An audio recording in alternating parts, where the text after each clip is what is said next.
Transformation is a word we hear very often, but sometimes understand a bit too little. My today's guest doesn't promise more. He actually invites less noise, less pretending, and less resistance. David Gilbert is an executive coach, author, and the creator of The Alchemist's Journey, a path designed not to upgrade your performance, but to dissolve everything in the way of your real self. He's worked with leaders who look successful from the outside, but feel kind of stuck on the inside. And what brings us to this conversation will cut deeper than tactics or mindset. It will be about identity, energy, and alchemy. So if you're in the season of questioning, this one is for you. Welcome to the Noelle Effect. Thank you for David, having me. David, hi, and welcome. So you say that you help people go beyond their high performance. What does that actually mean? Where does this high performance end in a way? And where does this transformation actually begin? Yeah. So I'd say there's two parts to that question. One, there's strictly the mindset of high performance, and I didn't know there was something beyond that. But then I learned about meta performance, and really just to quickly identify that part, like the high performer or peak performer is like, how can I be my best? Whereas the meta performer is, what are we capable of? Hmm. Now, my own take, because I like metaphors, is we're climbing. How do you go beyond performance in general? Is we're climbing two mountains. There's the external mountain, which we typically think of as performance, and then there's the internal mountain. And there's a lot of gold, I would say more gold, to climb that internal mountain, but you can climb both simultaneously. Mm-hmm. So actually, it's more about, so it's not just chasing results, but it's more about chasing the truth that's somewhere buried inside of us. Exactly. It's like it's beautiful, and we all know the stories. It's beautiful when you can create a life of your own imagination. Let's say, right, which is really like what successful people are doing to some regard. But how many stories do we know of people who went and got all the material things but feel absolutely empty inside? And that's because I say you climbed the first mountain, the external mountain, but you didn't climb that internal mountain to find like the truth inside of you. Or another way I like to say, the gold you seek is already within you. Mm-hmm. Right. And by going in this journey of not just transformation of creating externally, but like the journey of becoming and understanding who you are in your deepest layers, like that's where the fruit can bloom into a beautiful life where you're not as focused on the external things. Now it's fun to create and perform and jump into performance, but you're full on the inside because you know who you are, you know why you're here to serve, and how you want to play the game of life. So quite often, and it's becoming even more and more common that success without meaning just within us just kind of collapses. Which brings me to the point: what was your own breaking point? I mean, you're a successful guy. Where did success to you started to feel kind of empty? Yeah, it's been my own journey of going after what I thought my definition of success was, that crashing and burning, that leading to the next thing, and then also always being interested in human potential and human performance, and then following that journey of, wow, like you think it's this one thing in life, and then whether you get it or you crash and burn and you don't, as long as you're still committed, like something else will open up, and you're like, oh wow, like I thought that's what I wanted, but this is what I really wanted. So I know that's a lot of just not sharing my own experience, but like for example, when my mom asked me, what do you want to do as a kid? I said, own my own business and live by the beach. And I'm living in San Diego. And then it was January 2020. I finally got the idea of a business I could start all on my own in San Diego. I live in Ocean Beach. It's a little bit more hippie or mindfulness and yoga centered. I came up with a meditation supply store. I thought it was the perfect thing. I was deep into Joe Dispenza and manifestation and all the different, woo woo fun stuff. So I was like, I'm going to share this with the world. And I had an idea for not just a physical store in San Diego, but a subscription box, an online presence, meditation supply store. And I went for it. I signed the lease January 2020 because this is what I thought I wanted to do, be a big business owner. I was selling t-shirts in high school, and I'm like a visionary. Like I could see the vision of where things can go. But I mean, greatest time in our history to open a brick and mortar retail store. So it was just open and closing in California, and I finally got out early. But me going for that led to realizing, oh wow, my zone of genius isn't managing a team like employees and then building a team and franchise and yada yada yada. Like that led me to do coaching on the side while I had that store. And then once I started coaching and like I knew it was time to get out of the business because I just couldn't create momentum, it's like, oh wow, my zone of genius is one-to-one transformation. And then it was shortly after that, I bought the Idiot's Guide to Alchemy, which I never jumped into alchemy, just off the cuff bought this book. And I started reading it, and it started talking about the three phases of alchemy. And the first phase of alchemy is the black phase, and it's represented by a black dragon. I was like, oh, that's cool. And then there's the next phase, which is the white phase, and that's represented by a white rose. And this is when you get to know your highest essence. And this is where I start kind of looking like, huh. And for the listeners, I have a tattoo sleeve with a massive dragon. There's a knight on one side; it's all dark, and then there's a white rose. And I had my pilot's license. Um, and then there's the red phase, which is represented by a red rose. And that's when the inner king and inner queen die and are reborn in sacred union. And that gives birth to the Philosopher's Stone. And you And had this tattoo minus the stone. before any of this happened. Exactly. Except this stone wasn't here. It was just blank. Because we used a photograph of a girl, of another tattoo artist when I got the tattoo, just holding her hair. And I was like, I just got to fill that in black. And I never did it.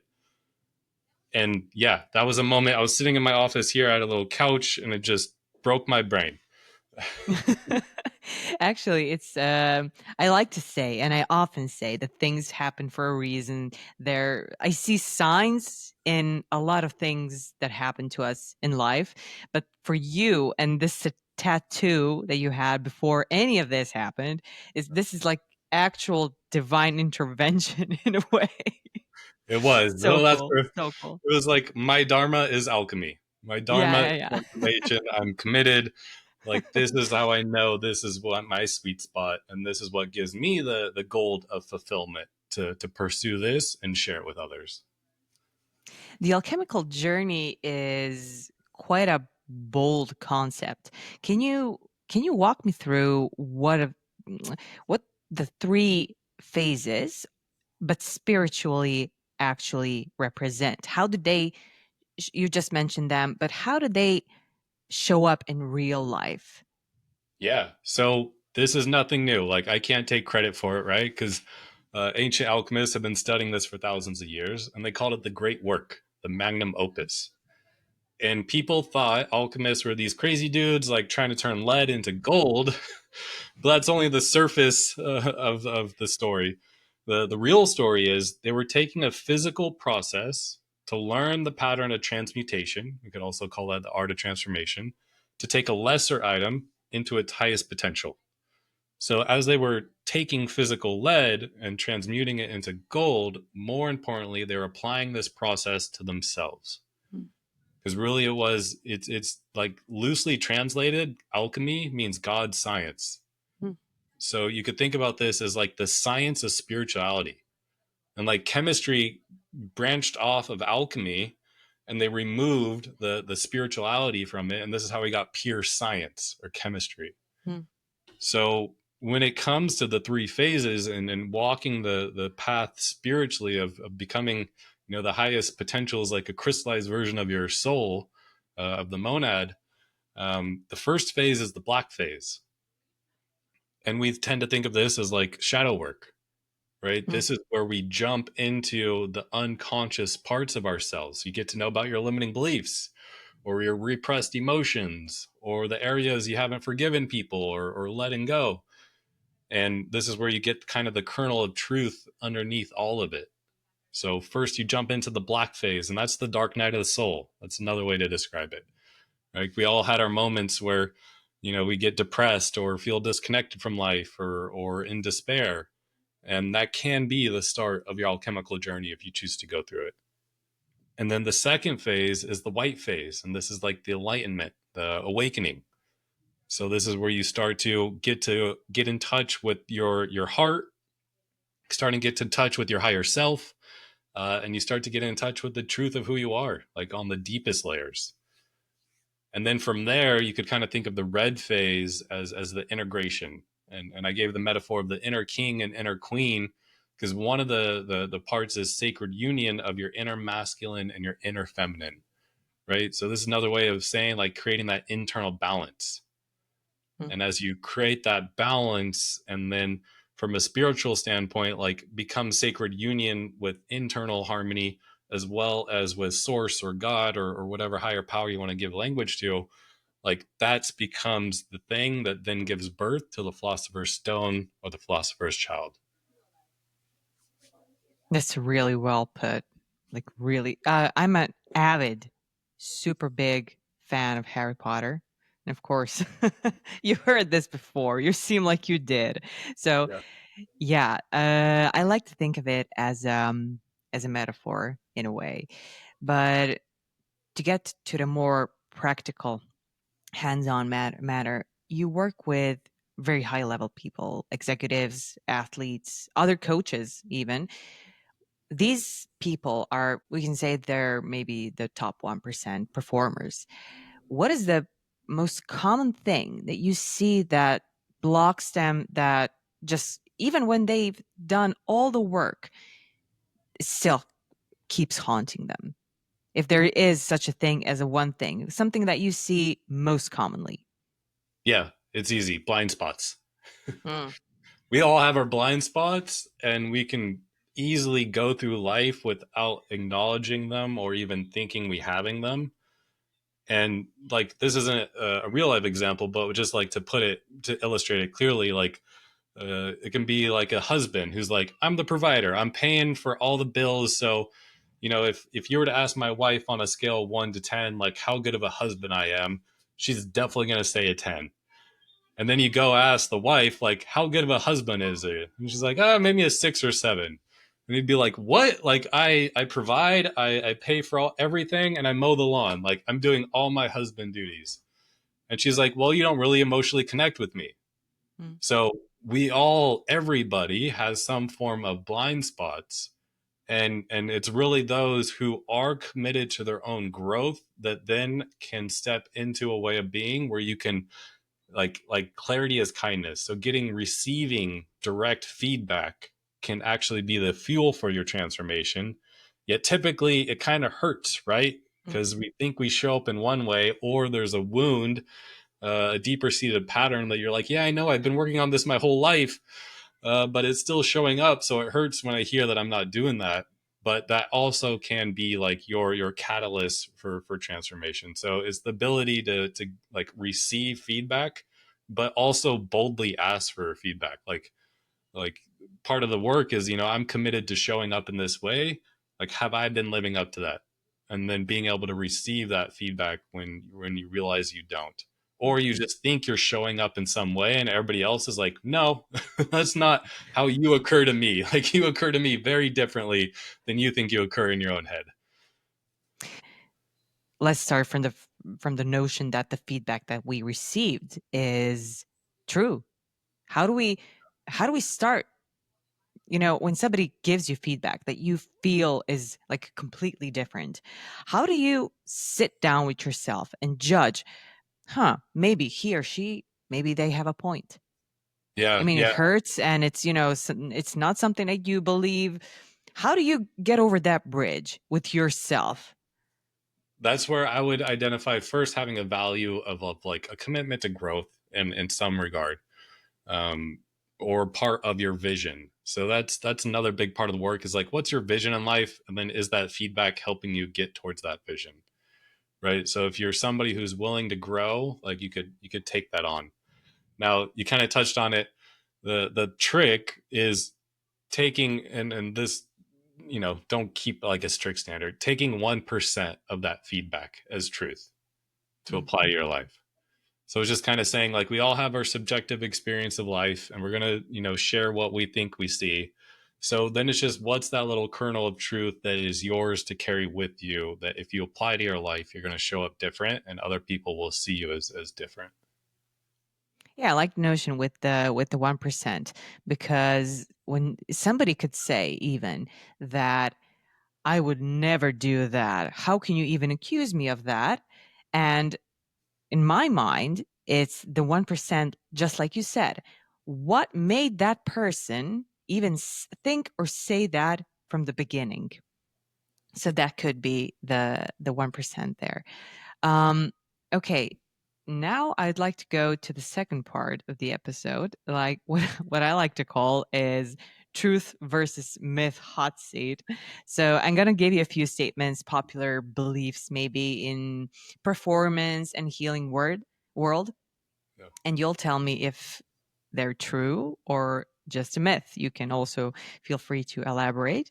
And the first one is pretty common, and even there's a saying around it. You have to hit rock bottom to truly transform. Ooh, yeah, that is a total myth.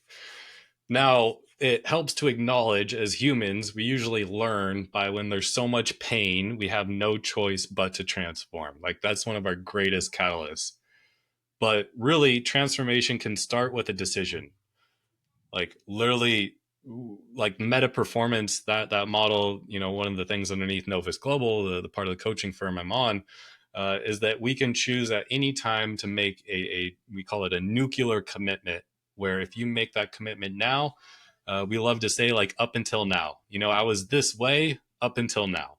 Mm, So that possibility exists at any point. And then also to tie in alchemy, well, the first phase, I didn't go into the specific like 7 steps of alchemy, but the first phase of alchemy is the fire element, and it's the tarot card of the burning towers.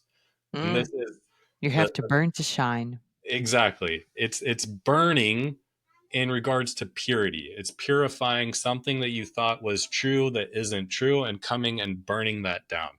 So you can make a commitment yourself to change today.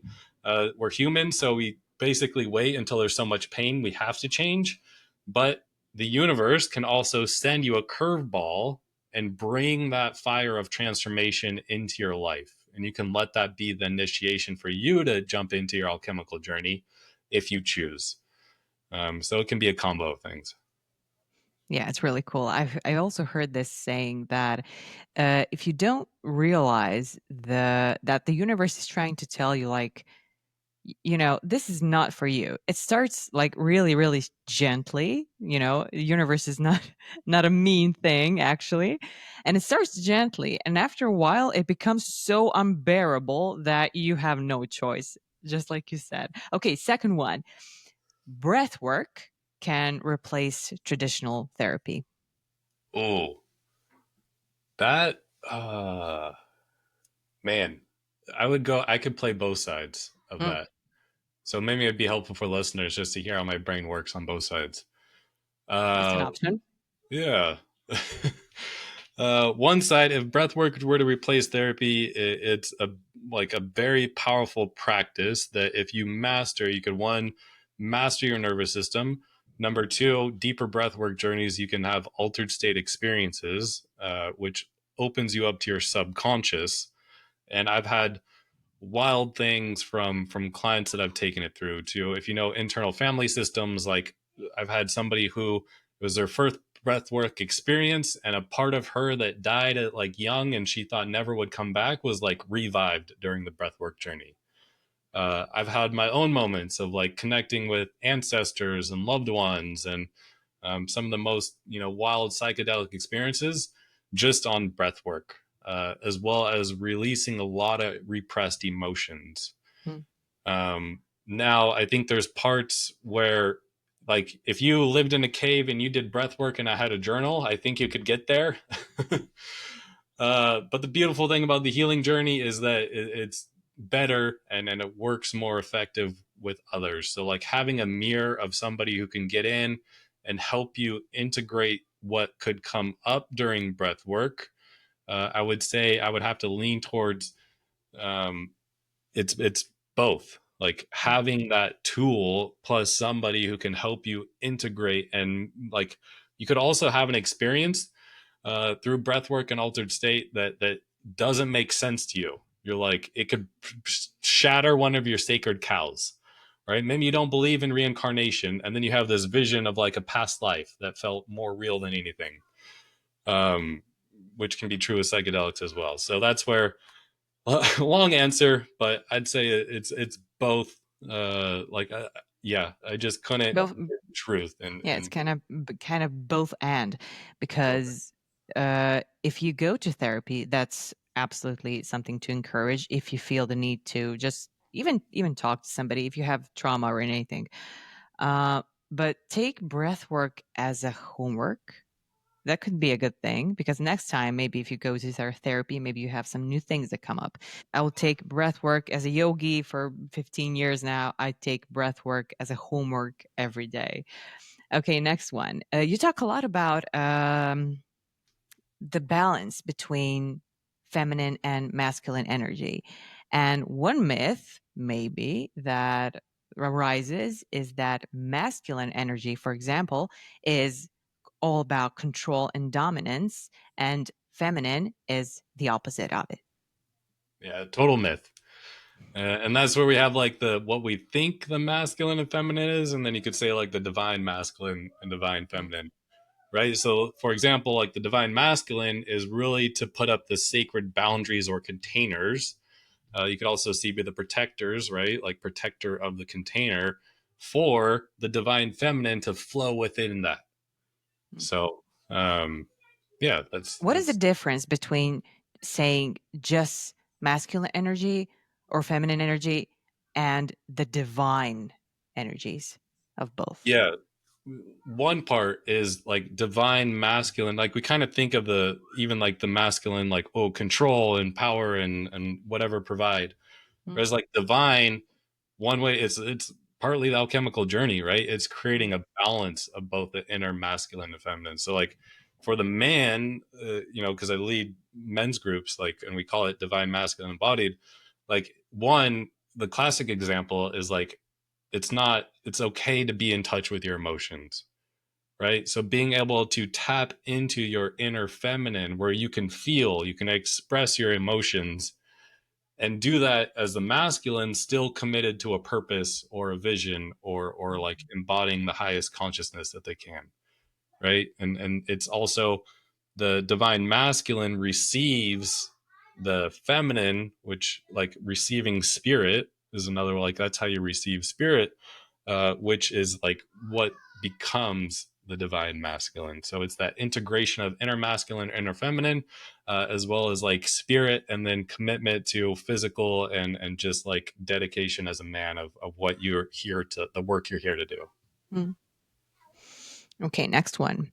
Healing should be slow and gentle, but not disruptive. Oh, myth. Sometimes my wife will appreciate this. We got to get whacked by the metaphorical 2x4 to learn the lessons we need to learn. This happened to my wife. She got in an accident in our golf cart. Sometimes we need especially as humans, we need catalysts to wake us up. And this is where like talking about breath work, one powerful breath work journey might be, it's what cracked me open.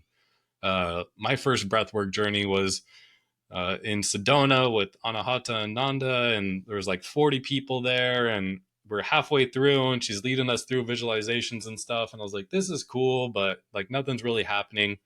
And then she had facilitators, and I had a mask on, so I couldn't see, and like a big ass man hand came over and put it on my hand, and it took me right back to the night that I lost my father, and that like cracked me open. And as I was processing, it was like the visual of like, I grew up on a walnut farm, so it was like a walnut being cracked open, and all those emotions and grief that I tucked away like got brought up to the Mm, surface. So I would say like if I just kind of like thought I would kind of heal that, like especially as a man and not wanting to get in touch with feelings back in in the past, like that was the disruption I need to bring that to the surface, so then I could go integrate that and heal those parts of myself. I like how you framed it. The disruptions, the things that we often see as disruptions are possibly just catalysts in this regard. And the last one is that your trauma, your or anybody's, becomes your power if you alchemize it. Truth, total truth. I would also call that your soul gold. I Uh, got one. yeah, Yes. Some of these were a bit controversial, but I like how you didn't even flinch. It's clear that you know how to coach it, but you also lived through it. And speaking of life, you talk about you talk a lot about transformation. I'm going to go a bit personal now, but what is something that you yourself, even to this day, are working on? yeah, it's deeper levels of commitment. Like, what does it look like to live with conviction? Conviction.